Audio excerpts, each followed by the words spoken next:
Добрый день. Сегодня мы принимаем участие в пресс-туре на центральном дихтанском рынке города Бухары. Самые интересные моменты мы покажем в нашем видео.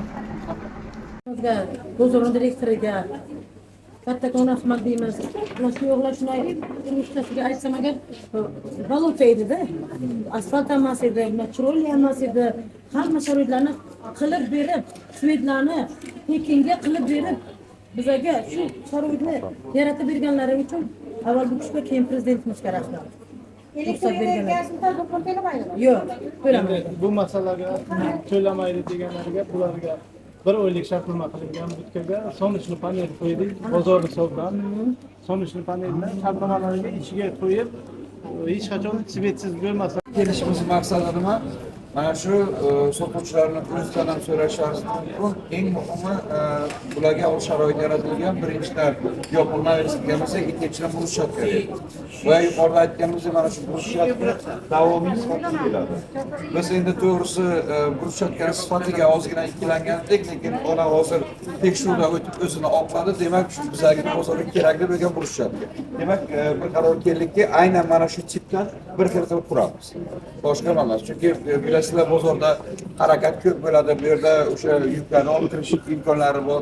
Shu bilan birgalikda qachonlardir mana bu yerda eskirgan darvozamiz bo'lardi. Doim yopib turardi. Odamlar qiynardi. Kelgandan keyin darvozani ham o'z zamon talabiga javob beradigan darvozalar qo'yib, shu fuqarolarimizga mana bu yerda darvoza qo'ygan bo'lsak, oldinga darvoza qo'ydikki, shu yukni olib chiqishga imkoniyat yarataylik. Mashina bilan bemalol bozorning arkasiga keladi. Shu yerda shunagina yuklab olib chiqadi.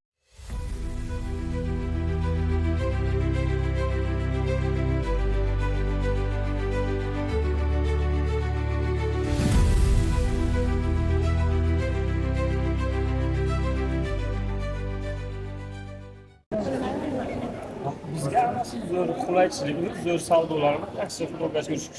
Kelganlardan keyin ana turistlar ham ko'p kelyapti. Turistlar lично Rossiyadan blogerlar kelib shu yerlarni reklama qilib ketdi, bizni joylarni yerga reklama qilish uchun. Hamma narsalarimiz svejiy, bizga hamma do'stlar chiqarib berdi bozorga. Yana o'yiga bir marta o'tofimiz ham sanitarni tayinlab qo'yishimiz kerak. Sanitarni keyin yo'q edi. Sanitar hech bo'lmasa bir oyga o'tib qilamiz deb buyurdi. Bozorlarimiz toza, akkurat, cho'zganmasi. Ertalab kelamiz, suvlar sepilgan, kiramiz, savdomizda qilamiz, hech kim hech narsa tegmaydiki. Nimalik yo'q, shu joylarimiz hamma o'chib qo'yib ketsak ham hech kim narsani bitmaydi. Hamma kamera qilingan, qo'riqlash xizmatlari, cho'qirish knopkalarigacha janjal bo'lsa, sirasi cho'qiramiz, tez kelib, hammani olib ketib, sirasi razvedatsiya qilishadi hammasini. O'zgarish demak bor, ha? O'zgarish katta, ancha. Qiyinchiliklar yo'qmi, muammolar yo'qmi? Hammasi zo'r bo'lib, hammasi zo'r. Rahmat. Pardalar qilib, joriy ta'mirdan chiqarildi bu joy. Ana endi mana o'zlaridan so'rashingiz mumkin. Necha yildan buyon mana shu joy qurilganimi o'sha yerda savdo qiladilar? Avvalgi bilan hozirgi holatni aytib bering. Albatta, o'zgarish hammaga ma'lum. Assalomu alaykum avvalambor hammalaringizga. Faqatdan mana shu yaqindagina, juda ham yaqindagina pardalarimiz eski edi, pardalar yangi bo'ldi. Hech kimdan bir so'm talab qilinmadi. Yana ko'cha ta'mirlashlar juda ham chiroyli bo'ldi. Ana bizga eng yaxshi narsa suv keltirildi. Bu tomonga ham, bu tomon qaysidir bizlarning oldiga hammasiga suv bor. Sharoit VIP, sharoit zo'r. Zaminadorimiz, direktorimizdan ish qilib xalqqa quloq soladilar. Xalqni tinglaydilar-da. Sharoitlar ma'qulda hammasi. Katta muammo bordi, qo'y yuvishga suv yo'q edi. Yoki bo'lsa sabzavot mahsulotlariga boshqa. Mana hozirgi kunda zamonaviy qilib kranlar qo'yganmiz. Suvda hech qanaqa muammo yo'q. Doimiy mana shu muammo mushkul bo'lganda odamlar vaqtida sotuvchilarni satrlarda olib kelardi, qo'y yuvish imkoniyati. Mana shuni Shunaqa shahar bozori to'rt tomonida to'rtta quragani qo'ydik.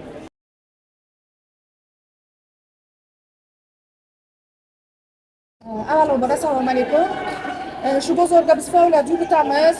Rizqimiz shu bozordan, oilaviy, hammamiz shu xo'jayinim ham hammamiz shu bozordan to'rtta bolani yedirib, o'qitib, kontrakt to'laymiz biz ham. 15 yildan beri tadbirkor bo'lsak, nechta rahbarlarni ko'rdik. Biz hozirgi rahbarimiz siyosatdan juda mamnunmiz. Xalqni ham eshitadi, tadbirkorni ham eshitadi. Bizga qancha sharoit yaratib berdi, narx-navo tushdi bizga. sharoit yaratilgandan keyin. Chunki ko'p rasxodlarimiz kamaydi. Undan keyin xalqqa yaxshi bo'ldi. Ham bizga ham yaxshi bo'ldi, chunki rasxod kamaydi. O'shani aytamanki, hozirgi rahbarimiz juda siyosatli, adolatli, xalqparvar inson bo'lganliklari uchun yaqinda chiqqan nimani ko'rdik, undan norozimiz. Chunki yolg'on gaplar. Yaqinda internet tarmoqlarida nima 3 ta ayol noroziligini bildirdi. Chunki ular xalq emas. Shu yerda ishlovchilar ular. Xalq ana bizdan so'rang, mana xalq. So'rang, tadbirkorga qanday muomala qiladilar? Xalqqa ana quyi bozorga hozir bemalol soya sarqinga hamma kirib kiyim olishi mumkin. Kim qildi shu boshliq uyushtirib hamma xalqqa minnatdor. Chunki avval oftobga hamma kelmasdi. Hozir tadbirkorlar ham xursandki, issiqqa ham keladi xalq. Narsa sotib olishga, chunki usti yopiq bo'ldi. Ana pavilyonlarimiz obod bo'ldi, tozalik hamma jihatdan yaxshi. O'shaning uchun biz xohlaymiz boshlig'imiz davom ettirishlarini, prezidentimizdan, boshliq tepada turadigan rahbarlardan so'raymiz shu masalani odilona ko'rib chiqsinlar. Bizdan xalqdan kelib eshitsinlar. 4 ta shu joyda ishlaydigan ishchilardan emas. Biz mana xalq adolat tarafdorimiz. Bunda birinchi o'rinda nimaga bu yerda konsert qo'yildi? Chunki tez buziladigan mahsulotlar bo'ldi. Bu birinchi etapimiz, hali bu yakuniga yetgani yo'q. Bu yerda zamonaviy tarzdagi havo tortuvchi, ya'ni vitrizatsiyalarni qo'yganimizdan keyin bosqichma-bosqich keyin u pavilyondan keyin bu pavilyonga bo'ladi. Qisqasi aytganda bu yerda biz eko bozor sifatida harakat qilyapmiz, eko bozorda bo'lsin. Faqat sotuvchi emas. O'zlaringiz ko'ryapsizlar, kelgan paytda xalq ham sarqinda so'yadi, xarid qilish uchun o'shaqa zamonaviy sharoitlar yaratyapmiz.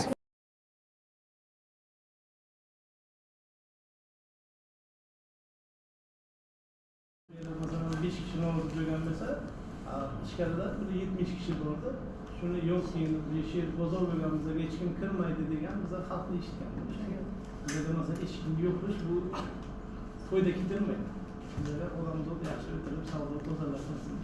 Bu yerni oldiga pastga tushganida ularni olish uchun yo'qib bir nima qildirildi. Shu masala. Shu man keltirmoqchidim. Keling boshdan boshlaymiz. Mana siz urna masalasiga aytdik, hozir press-tur davomida ko'ramiz, bizga urnalarimiz yetarlicha qo'yilgan. Hattoki biz sifatimizga ortiqcha sanitr qo'yganmiz. Lekin o'zingiz aytganingizdek, hozirgi kunda urush qilmoq istamaganda xalqimizda mana shu savdo madaniyati, yurish madaniyatining o'zi yo'q. Shu mana shu yerdan agar kuzatib turadigan bo'lsak, o'sha sevinchga chaqadimi, bir balo yeydimi, urnaning yonida turib yerga tashlagan holatni kuzatamizda.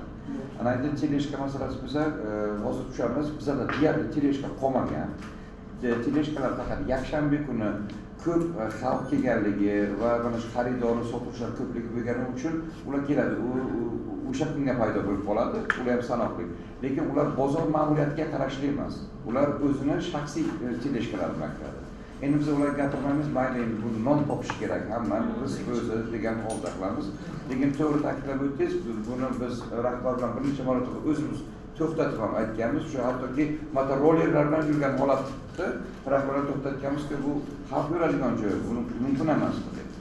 Lekin shuni harakat qilamiz, endi qo'pol gapirsa ham bo'lmaydi ularga.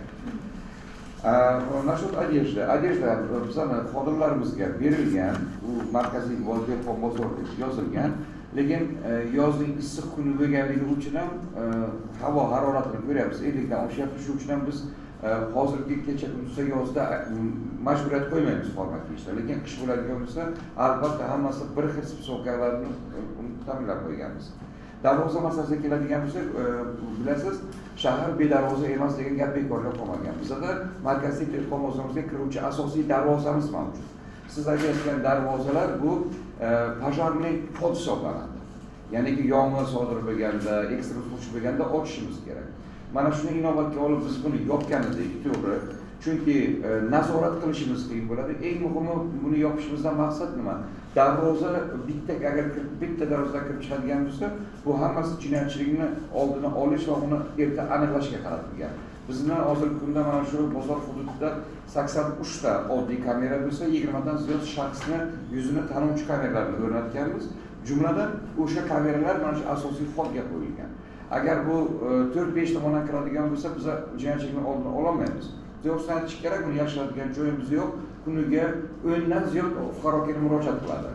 Narsamni yo'qotib qo'ydim, boshqa qildim. Biz uni mana pastda Milliy gvardiya xonasiga joylashtirib qo'yganmiz kameralarimizni.